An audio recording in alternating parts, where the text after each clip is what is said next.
how I do in this. This was my first time playing the game. This was my first time playing the game since I've played 2022. So yeah, this is me jumping in and kind of having a look, basically. So you can see here we've got a couple of options so far. We're going to be adding new race replays to the game following every race weekend. So this will be updated, as you can see. So this is where we are right now, obviously on this particular build. And this is me jumping into Miami. So we do have a couple of options here. We've got the race moment and the starting grid, but for now we're going to play the starting grid. Yeah, we've got 57 laps to try and prove ourselves better than an actual F1 team.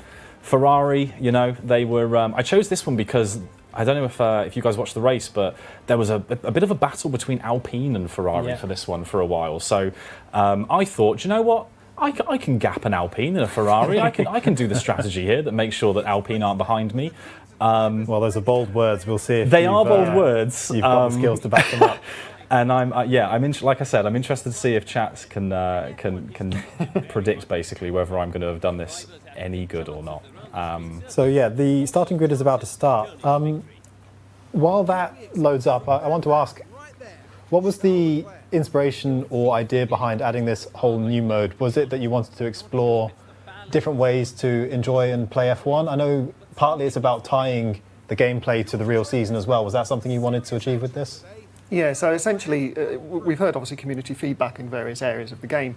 One of the key things was that we wanted to allow people to jump straight into the action. You know, with these particular race grids here, you can choose any team. So, you know, you can choose any team you want for that circuit and just jump in, get straight into the action. And it also means that you can have that sort of the close match with the real world Formula One results and the races that are occurring not each weekend, but you know, on race weekends. Sure. And so I think that what this gives you is that nice connection between the game and the real world as it happens, basically. Definitely. And it gives you a chance to, you know, prove to your mates that you can do better than the team principles. Or not, as we may find out as this goes through. Do you know what? I'm probably being a bit harsh on myself. I don't think I did that badly here, but you can see me here. I'm selecting strategies. So you don't start with strategies. It's your choice for the strategy for this. So starting grid just gives you where those drivers qualified, and it gives you track conditions and, you know, that kind of thing. So it's up to you to decide your own strategy, whether you do decide to do, you know, start on the tyres that they really did start on there. But I set up for 2 mediums were here, but I did extend Carlos's stint a little bit. So he's running a little bit longer on his mediums because he's a little bit higher up the grid. So I thought, let's try and keep Sainz on the podium. Do I do it? I don't know. We'll see. Yeah, we'll see as we get into this. But off we go. We're going to be showing a couple of other things here as well. We're going to be talking about some new features and stuff whilst this plays, because we're going to be seeing some new stuff here. I am very, very keen on something that people may have seen in the trailer, which is the visor cam. I am obsessed with this. I had to keep turning it off because I would watch an entire race in visor cam, just as I would in an F1 in real life. Like if I had the ability to click through all the driver cams, which I think you can on F1 TV, but I don't have that ability. So I would love to watch every single race from visor cam, and I think that's a really, really cool thing. So we're going to see that in a minute as well, because I think I obsessively switch back and forth between that when things get exciting. It does look incredible. I'm a big fan of the new visor cam as well. Yeah, the team have done a really, really good job on that. It's one of those things that, you know, as fans of F1, we thought, well, as soon as we saw it, we knew we had to have this, right? This is, you know, this really cool thing to have in, and each of the teams, each of the drivers actually has obviously different visors. Yeah, I noticed that when I was switching through. Yeah, because I'm guessing that's based on, you know, the real life fact that they use different visors, and there's also, you know, there's different ones for. I know in real life they change them based on where the sun is and all of that kind of stuff. Yes. And it kind of recreates that same feeling of drivers having their own personal choice, which is really cool. Yeah, I'm obsessed with that. Completely obsessed. I got the opportunity to peek over Steve's shoulder while he was playing as well, and I noticed that the details on the steering wheel as well, things like the gears and the speeds, are all updating in real time as well, according to the driver and what they're doing. So really nice attention to detail there that I greatly enjoy. Yeah, absolutely. And what actually is really cool about that is when you have, for example, a night circuit especially, if you're in visor cam, you get the reflections from the rev counter on the steering wheel. That, you know, it just reflects into the visor as you know, it's not quite fully clean. You know, there's just nice little details like that that really make it look authentic and really get you into the action. Amazing. Yeah, it's really cool. So already here we can see that I'm like what 1.4 seconds behind Alonso there. So I'm sitting pretty. But look again, Alpine behind. I'm still already. I thought, yeah, I'll be fine. I'll just start better, and then I won't have Alpines battling for my positions. But unfortunately, I already do have Gasly on my tail. But yeah, we've just got it coming back here. Got a bit here. We're already in the DRS zones now as well. So whether I'll have any success, we'll see. But I'm burning the tyres. So the tyre temperature is something that we've worked on for 2023, isn't it, Lloyd? So here I'm basically taking my own risk of just being like, yeah, push it, burn the tyres as much as possible. But can you give us a little bit of info on sort of how tyre management is going to be looking for 23? Yeah, so as you say, currently you're pushing quite a bit on these tyres, obviously on the mediums there.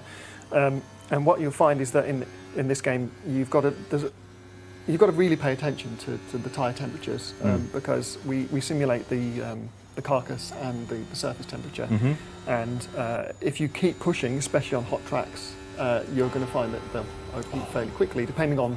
There you go. I love it. I love it so much. Sorry. Depending on the compound used, obviously, yeah. Different compounds react differently to different circuits, and even then, you've got the compounds change themselves depending on the circuit. Obviously, you know what you see as a hard isn't necessarily the same. Yeah, on of each course. Circuit.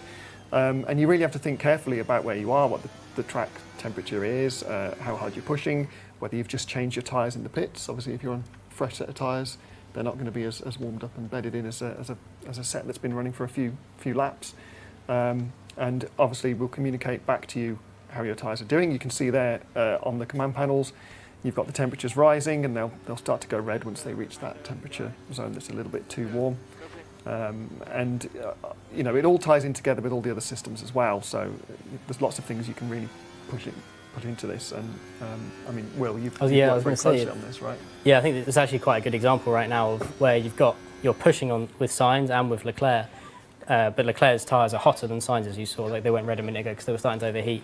It's because we're taking into account things like dirty air as well. So for Sainz, he's got a decent gap in front of him, so he's not getting much dirty air off Alonso ahead, whereas Leclerc, who's in the pack right behind Magnussen, that's affecting his tyres as well. So you have to think about that. Maybe, you know, if you're not pushing to overtake, then maybe you need to conserve a bit more, because yeah, you'll start to overheat the tyres potentially, and then obviously the tyres will degrade faster, and you might have to either pit earlier or even do an extra stop. You know, if you're not keeping tabs on that stuff. Yeah, so yeah, it was quite a good example. I could have known with knowing that before I recorded this, because I do get through the tyres quite. I don't want to spoil anything, but I'm not very good at managing tyres. You're going to burn through them, aren't you? I am, yeah. And a couple of people have pointed out in chat here, we've got a brand new map for this as well. So when you, if you've not played F1 Manager before, something that helps you get through, you know, even though we've got this new faster game mode where you can jump in and just do a race and you're not committed to a career, you can still speed up the progress. You can speed it right up to 16 times, and like we're doing here, we're at 8 times. Brand new map. We've made this look, you know, it's got the greenery on it. It's a little bit more realistic. Yep. We've got that beautiful, very realistic marina at Miami that we are recreating. In fact, it's basically the same image, isn't it? It's effectively the same as it is in real life there. But yeah, we've got this new map, which I think helps you kind of just see where you are a little bit better on the track, right? Like it helps you position. It's certainly helped me position for where safety cars were and where the safety car was coming out. So actually there's a few things you might not have realised have gone into this as well. So we've made some little tweaks to the 3D map, not only visually, which is really obvious, but when you're following your drivers around the circuit, we've made sure that those will appear on top of the other drivers so they won't get lost in the pack. Okay. If you're focusing on a particular one, that's going to appear slightly differently as well. Any cars that retire are no longer visible in the pits because obviously they're not moving, so you don't really need to see them. There's lots of little things like that have gone into these. So initially on the surface, they look like new visuals, but there's lots of other things that have gone into this to make it better for you, better user experience. Yeah, all those little changes I think make a nice, and like you said, like that was something that I hadn't even noticed when I was playing it the first time. But yeah, it made it so much clearer for me when, you know, especially around the safety car and stuff, just made it so much easier to plot out where I should be and that kind of thing. Yeah, we're going through Miami here. An overcast Miami, I will say. There's no rain prediction really. We've got a loose prediction of a 5% chance of rain, but a bit of an overcast Miami. Sainz is now just in a little world of his own with Russell behind him. Leclerc obviously having a bit of the same thing with Kevin Magnussen as well, which I think we'll see that battle heat up at some point. But Russell absolutely intent on getting past me, so we're keeping the keeping the pace up a little bit, even though the tyres are a little bit burnt. So going into this, what strategy did you want to put into it that was going to be different from the standard strategy that was used by Ferrari before? That's a very brave question. Did you to make ask me, Bruce. so you made? I saw at the beginning you were playing around with the Yes. pitting strategy. Did you change the lap or? I did, yeah. So what I did was effectively. So what you can do within the game is effectively choose how long your stint is going to be. So I left Leclerc on the. There we go. Leclerc and Magnussen are battling back and forth there now whilst we speed it up. But I left Leclerc on the basic, the stint it recommended for. We give you like 3 presets, and I left it on the basic A preset for that. But because Sainz was a little bit up the order, I didn't want to risk him pitting too soon and losing that podium track position. So I thought, yeah, we'll leave Sainz out for a little bit longer. This is a tight street circuit, as many F1 people know, that a tight street circuit with 20 cars going around it is going to be quite an interesting thing, especially when there's 57 laps. So whether we do all of those laps and my pit strategy works out or not is a different matter, which I think we'll find out fairly shortly. But yeah, for the time being, this strategy is working. This is what I wanted. The gaps aren't too bad. Perez is leading. You'll see Verstappen has flown up so many places. He's got the fastest lap, as he's often wants to do. Yes, that seems to be the trend for 2023 so far, doesn't it?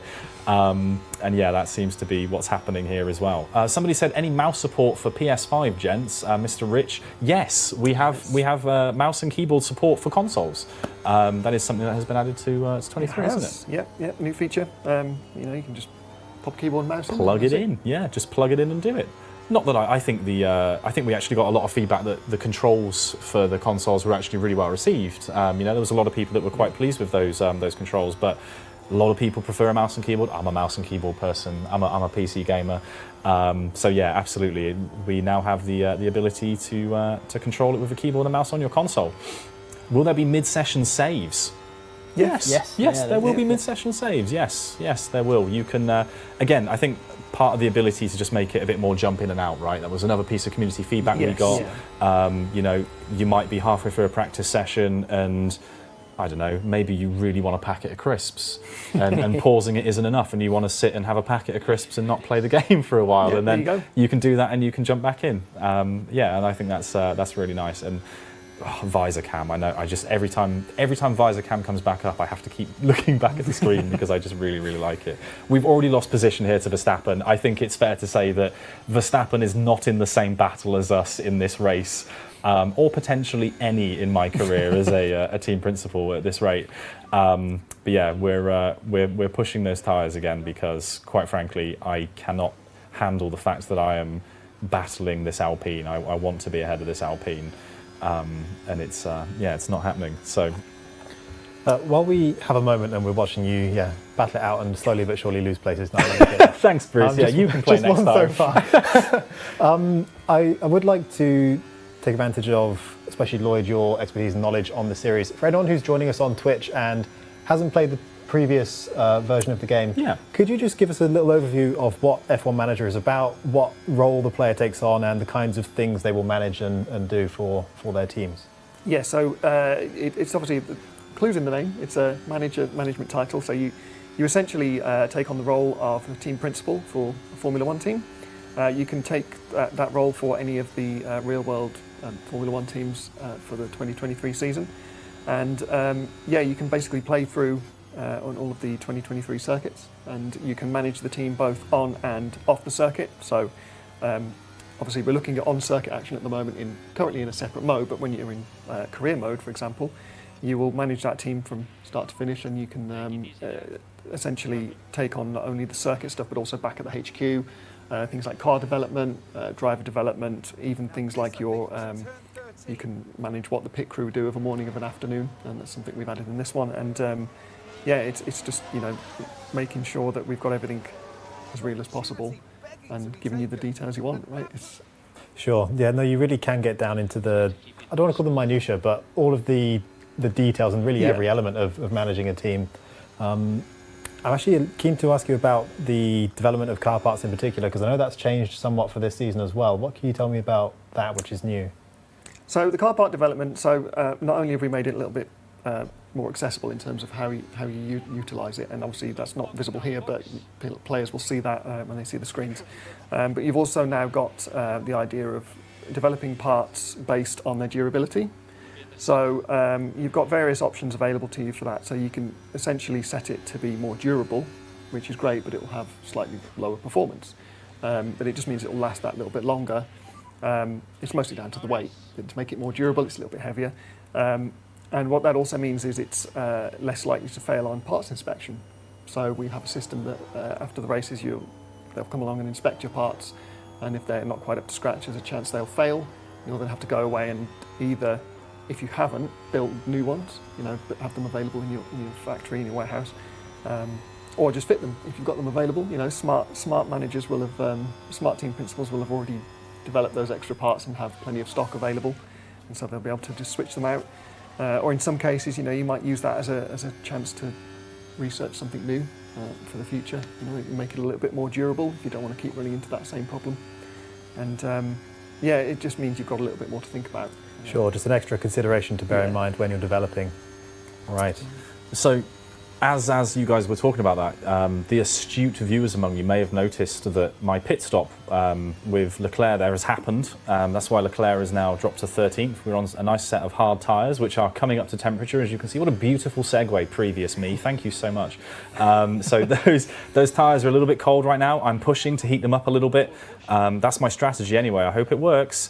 However, there was something that popped up there that I wanted to touch on a little bit. When we came into the pit stop, it popped up at the end of my pit stop and it said fastest pit stop, 10th, and then popped up to second, telling me that I had the second fastest pit stop. Can you allude a little bit as to what that might mean, Lloyd?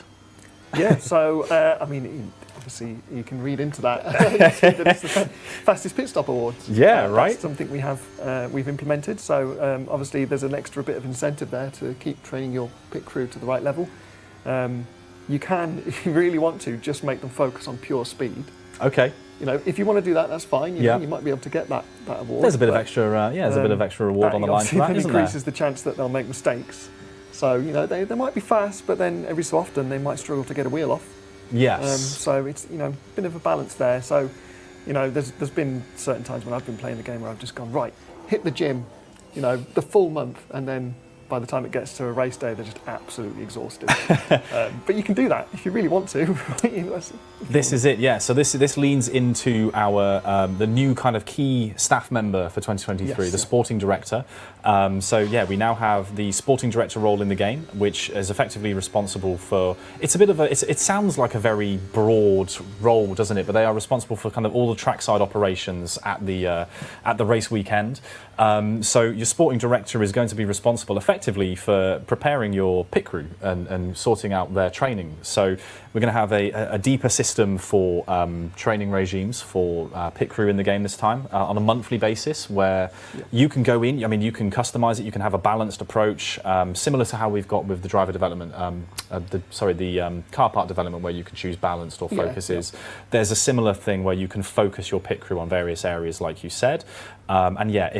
If they're too tired and you burn them out, then they're going to be more likely to make a mistake or be slow, and you're actually going to see those mistakes pan out, and that's going to affect your chances of a fastest pit stop win, isn't it? Yeah, it's a balancing act, right? So obviously pit crew development itself is nothing new. It's something we've done in the game before, but it's the extra depth you've got now. And exactly. It's just adding in all those extra little bits that you've really got to think about, because as we've said, you can have things like pit stop mistakes. There's quite a variety of those that can go wrong as well. Yeah. It's not just a case of the wheels coming off. You can also mess up in other ways. But yeah, it is just sort of tying it all together, and the new staff member also ties into that, because they've got their own development stats as well and development processes, which also tie into it quite closely. So here's me setting up my next pit stop. I ignored our engineer saying that we were in the pit window, just so I could set it up myself for the next lap. I kind of wanted to hold out to see if I could gamble on a safety car, but we're on lap 25. My tyres are at 43%. They could still go a little bit longer, but at this point I was thinking, can I hold this position for longer, or is everyone else going to pit around me and am I going to be in trouble? So I think actually my pit stop with signs ended up being pretty good. But we're going to get to that here. You can see me speeding through these options here a little bit just to see where we are. Here we go. Okay, I'm in the pit. And we'll see how this pans out for me. I think this ends up being okay, because you can see Ocon behind is 18 seconds behind me, so I think I only lose the position to Alonso briefly there. There we go, look, a 2-second pit stop, which comes out to being, I think, fairly fast. Yeah, 2 seconds, that's pretty quick. Yeah, I'd say that. There you go, look, so we were previously 18th because we hadn't actually done one. 6th there, that was the 6th fastest stop. Is that acceptable, Mr. Team Principal? Do you know what? We'll see. We'll see. We are checking, I think, is the official Ferrari response. Yeah, there we go. Straight back out, pushing the tyres again because I want to get those heated up a little bit. We'll see if that actually does anything for me. I'm conscious that I'm chasing down a very, very, not aggressive Alonso, but what a world Alonso is in right now. I'm a big fan of the underdog. I've always said this with Formula One. I don't particularly support any driver or any team. I just always want the person who isn't winning to win. That's my goal, right? There's a lot of people that aren't winning F1, I know, but I like the idea of the person that's kind of, you know, biting at the heels of the winners. And I'm really excited for Alonso to potentially be that person. I think that's very, very cool. And he is in this race, you know, he's right there, ready to go.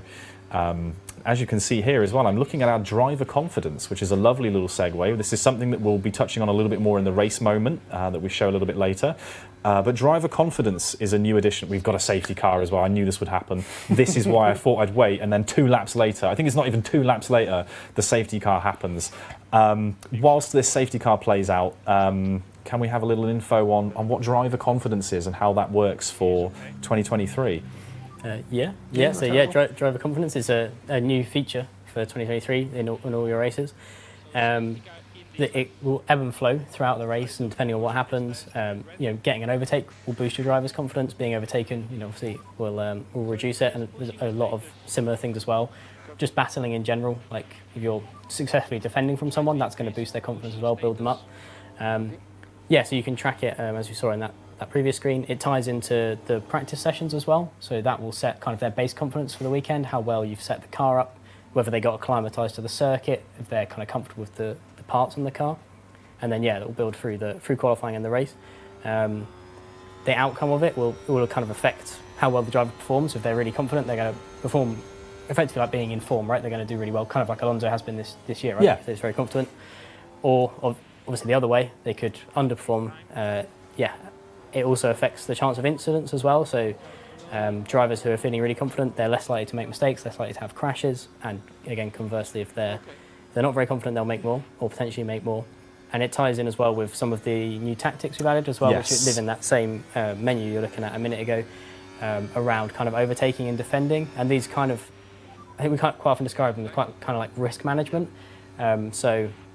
You can tell the driver to be more aggressive overtakes, which means they're more likely to get the job done, but also you're increasing that risk that they're going to have a collision with the other car, and the same with when they're defending as well. Or you can, again, conversely tell them to be less risky, they're more likely to get past or less likely to overtake, but they're being a bit safer there. And that plays with the confidence in that, obviously, if you've got a driver who's really confident, you can kind of take more risks because they're feeling confident, they're less likely to make mistakes, they're performing better, so you can take more risks, which means they're going to build more confidence. And then you get an interesting choice on the other side, where if you've got a driver who's not very confident, you want them to make passes to rebuild that confidence or to build some confidence and to push to go quicker. But that's a risk, right? Because they're not feeling confident. So if you're telling them to take risks, they're more likely to make mistakes. But there's a bit of a risk reward there, and how you manage those situations and what you, I guess, like as a principle, right, feel is the right way to do that. Do you be conservative? Maybe put them on some fresh tyres so they can go out and set some better laps to build it that way, or go aggressive, take the risk, which obviously potentially has a bigger reward as well. It does play into the kind of more experienced drivers as well, potentially being a bit more, they're kind of less likely to be unconfident and things like that. So some of your team management from before the races will play into it as well. Yes. For their kind of, the states of how drivers react to things. So I really love this. It feels like it adds a new angle of management in terms of understanding, to an extent, the psychology of your drivers. Yeah. Which is really nice to be able to simulate that You might even start making decisions like, if I want to build up my, say, second driver, I'm going to give them more time, I'm going to build up that confidence. And yeah, like you say, right down to the moments of, okay, do I decide to ask them to overtake or not, just based on how confident they are. That's a really nice level of detail. Yeah, and it plays in with their engineer as well, which obviously, again, the engineer was a staff member in the previous game. You see them on the radio all the time in the races and stuff. But they play into the confidence too, because they're a really big part in real life of the driver's kind of mindset and managing that, right, and helping the driver, giving them the information they need, you know, telling them, and sometimes when they don't need information, right, because it might distract them, that sort of thing. So yeah, the engineer affects that, the relationship between the driver and the engineer, their affinity, which again was in the last game as well, but that plays into the kind of the confidence that you see in the game. So if they've got a good relationship, they'll trend towards better confidence. And there's also a new one of the performance attributes that the engineers have now called composure, which affects those fluctuations as well. So if you've got a really good engineer, your driver's going to get kind of more boosts from good events and kind of less. They'll kind of soften the blows of negative ones when they're conversing with the driver, and then the other way as well. If you've not got a great engineer, it affects it too. So yeah, we wanted to highlight that relationship as well, because it's such an important one in real life. Yeah, I think that's really important. That is something that I think, you know, especially in the last couple of years, has been highlighted even further by, you know, with the way F1 push team radios and stuff like that now. Having that, you know, you often see, you know, drivers building up huge bonds with their engineers over time, and yeah, to have something that reflects that a little bit within the game, I think is really, really cool. And yeah, like you said, it kind of lets you get into that kind of the psychology of how people are thinking. And again, I lean heavily on the driver confidence system in, and here we are absolutely beefing it here with the Aston Martin. I knew this would happen. They were too close to me to begin with. So just to save a bit of time here, because these streams always run over, I changed my front wing. I had to change my front wing after that crash. And I also put on a pair of soft tyres just to try and wing it for 20 laps. I thought, yeah, fine. So we've got a pair of worn softs on as well, most importantly. So they're 74% worn already. And yeah, we'll see how this goes. And then there's also been a safety car on the restart, because I can't remember who it was, but somebody, as Leclerc says, "Mamma mia!" there was an accident on the restart. That first corner, which is again something that we've looked at, right? We've got a bit more first corner action coming for the game. Yeah. So there's the way that's been implemented is essentially the cars will now use a lot more of the track width. So you'll see them pushing a little bit more over the curbs. They'll be able to, you know, have more battles through corners and things. And alongside that, obviously, there's a chance there'll be a bit of wheel-to-wheel contact in the corners. And obviously, the time you most see that is on the first corner. Yeah. Not necessarily at every circuit, but there's some circuits that are especially bad for it. Yeah. As I'm sure we're all aware. Yeah, and yeah, like, you know, we're on a tight street circuit here. I'm not surprised there was a bit of chaos on the restart. Maybe those Aston Martins are a little bit too confident. Maybe their driver confidence got a little bit too high, and they got a bit too cocky maybe. But we've seen them both now out, which has put me in a really nice position here. I don't deserve to be in this position at all. I've been fed this P3 and P5 currently, but the safety car has bunched everybody back up after the Aston Martin accident, and yeah, DRS is back. We're in the final 16 laps here. I can't even remember what my final positions were in this, you know. I was going to say, your confidence must be pretty high at the moment. It is, but I remember that I did this myself, and I've got a feeling that I don't end where I am right now. But we'll see how it goes. Again, those soft tyres are, you know, I'm not being afraid to push them. And I do have damage on Leclerc's car from the crash with the Aston Martin, and I could only repair the front wing, of course. So, yeah, obviously Leclerc after that crash, probably not 100% happy. I'm a little bit concerned that there might be a bit more damage to the car, so I've told him to avoid any high-risk curbs just to try and chill things out a little bit. There is a little bit of damage there that we're going to have to look at, and that is kind of a nice inadvertent segue into the idea of aerodynamic parts and durability. Can we shed a little bit of light on that area that we've looked at? Yeah, so obviously in this one here, you've got these parts that you need to replace, and if essentially you, as I said earlier, you balance it right based on what you want. Do you want the performance or do you want the durability? Now, in some cases, you might want to develop both, and you can do that if you want to, you know, fit some parts to your car that are high performance but maybe a bit less durable. You can do that. try it out for a few races, see how it goes. It might not work in your favour, and obviously then you've got the backups. Smart management will come into it. The part management is obviously very important for the cars during the weekend. When might you be incentivised to focus more on durability than performance, say? Would that be relative to managing things like your cost cap, or...? Yeah, basically. Obviously, if you're struggling with money, you're not going to have all the budget to keep developing parts and then upgrading your manufacturing facilities in order to build those parts. So you might want to sort of pull back a little bit and go, well, I'll make them more durable. I'll focus on developing other areas. So whether that be upgrading things like your racing simulator or your visitor centre to get more income. There's so many things you can balance it against. And let's not forget, you can also do research for future seasons as well. So you might want to just say focus on durable parts for this season, get to the end of the season, do as well as you can, and then next season, develop for the future, like Haas did a few years ago. So you can also take that approach to it. And the cost cap in general is, again, something that we've sort of looked at as well, right? So kind of rebalance that a little bit. Again, a bit of community feedback was that it maybe wasn't as effective. So we've looked at that, right? Yeah, so there's been multiple rebalances going. I'm not going to go into like crazy amounts of detail. No, of course. Because obviously there's still, I will say as well, there's still balancing ongoing. As always. Work in progress. We've got our little work in progress there. Yeah, so that has been rebalanced to make it more realistic, let's say. It's not going to be a case of just throwing money at absolutely everything and seeing what sticks. You just have to be very careful with it. And I've noticed this myself in my playthroughs. I essentially had to be very careful with which parts I was developing and may have pushed it a little bit too far. But yes. That's the risk you take, right? Yeah, it is, exactly. And again, I think all of these little things will add up to make it a bigger challenge, right? That's the dream, is that we want it to be a bit more of a challenge for people as well. I certainly have noticed that I am not as good as this game as I was last year. That might just be me. I am very much send it and see what happens kind of person. And that worked really well for me on our last streams, because it was always a case of me just being like, yeah, we'll just wait for a safety car and we'll see what happens.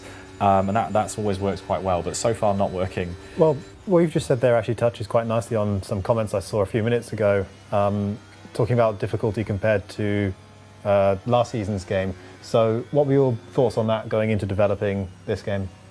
So obviously community feedback is something that we do read frequently and take on board, and it's certainly something that we looked at, and there were several areas which were sort of key to that, and we looked at it and across the board made different changes to approach. So first of all, it is the cost cap one. That is something that we needed to adjust slightly, but it's also how the other teams make progress as well. So there's various bits that go into this, including other teams developing their cars in certain ways, and also on track. So that's something that will basically end up with more battles, essentially. The AI teams can now push much harder. Sure. They're a lot smarter in terms of the strategies they choose. They don't necessarily just choose a strategy and stick to it. They will react to ongoing track action, and they're constantly hunting for the best pit stop strategy as well. So it's not just a case of them giving you better battles with things like ERS, DRS, and the pushing their tyres, for example, but it's also how they handle the on-track action and react to it in their overall strategies as a team. Sure. It's not just a case of them going out and racing around the circuit. They will give you a battle, and I've found this myself in my playthroughs. I've come across certain teams where I've gone, I can't quite beat them. I just don't have the car for it. Yeah, and I'm here struggling on these tyres because I've made my bed and I'm now lying in it. I have you can see Sainz's tyres are absolutely red hot. We've had the safety cars, we've had the restarts and stuff, so I have I'm down to, look, I've got like 7 kilograms of fuel left here, so we're burning as much fuel as possible. We're pedaled to the floor. We're not LICO at all. Sorry, we're not lifting and coasting. I'm copying engineers. Look at me. I think I'm an engineer and a team principal. Leclerc's tyres are on the absolute limit here as well. But we've got a couple of laps left, so I just thought, let's just go for it. Let's just see what happens. Maybe somebody else will have a mistake and we can capitalise on it. But I think we're pretty much set on how I ended up finishing this race, which honestly isn't so bad. I can't remember the exact specifics of where they finished in the real race, But with race replay, you'll have a summary page at the end that shows, you know, your points versus the real result, right? Yes, so yeah, you'll see your position compared to where that driver finished in real life, and then as you say, yeah, the points that each driver scored and the points that you as a principal scored compared to the real one. You can see it in the race as well, so the tick in the top right, the objective, showing that you are currently beating what Ferrari achieved in real life, so that's what that's reflecting. Yeah, I think 5th and 7th from memory is where they finished, I feel like something like that. So yeah, you'll get a summary of that after the race when it finishes in the race replay mode, and yeah, you can track it. You can track it in more detail from the data view as well if you want to remind yourself the challenge. Yeah. What result would you be happy with? One position gain from each driver? I would, to be honest. That's kind of how I look at it. That's me personally anyway. I went into this thinking I could beat the Alpines. As you can see, I am not beating the Alpines on the last lap here. It's been a bit of a battle with them, and a bit of a battle with the Haas as well. You know, I came into this, again, you kind of come in, you know, I haven't personally done anything to nurture these drivers or this team. I've just jumped in as it is. And yeah, I'm okay with the result. I didn't DNF. A lot of people did, and I didn't. So I was happy that I managed to survive, especially managed to get a car out of the accident that we had with the Aston Martin. I was quite pleased to walk away from that fairly unscathed, and still have both cars in, because that's what it's all about, is keeping those points, right? Yes, we're coming to the last lap now, and yeah, you've got that healthy gap, so... Yeah, I think we end up settling about here, actually. I think this is it. This is why I'm like, Wait, yeah, okay. Did you just... No, I was imagining that. You didn't lose a place for Leclerc on the last lap, did you?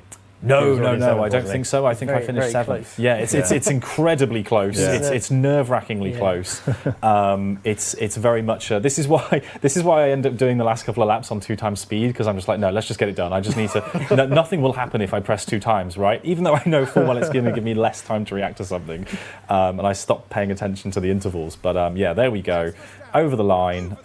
Yeah, we'll leave the fact that we've got a 4th and a 7th there. Which, you know, again, I think it's okay. Like I said, you'll have a proper summary page on this.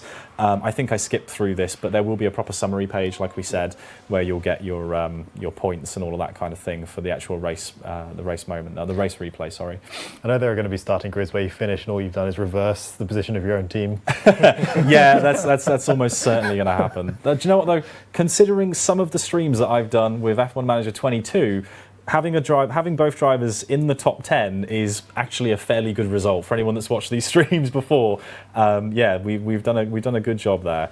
But we're going to dive into a race moment next. We'll take a quick break in a minute, where we're going to show you our first new video actually in a feature focus series. So if you followed the previous game, and if you haven't followed the previous game, we have a series called Feature Focus, where we take a little bit of a closer look at some of the features that are coming to the new game.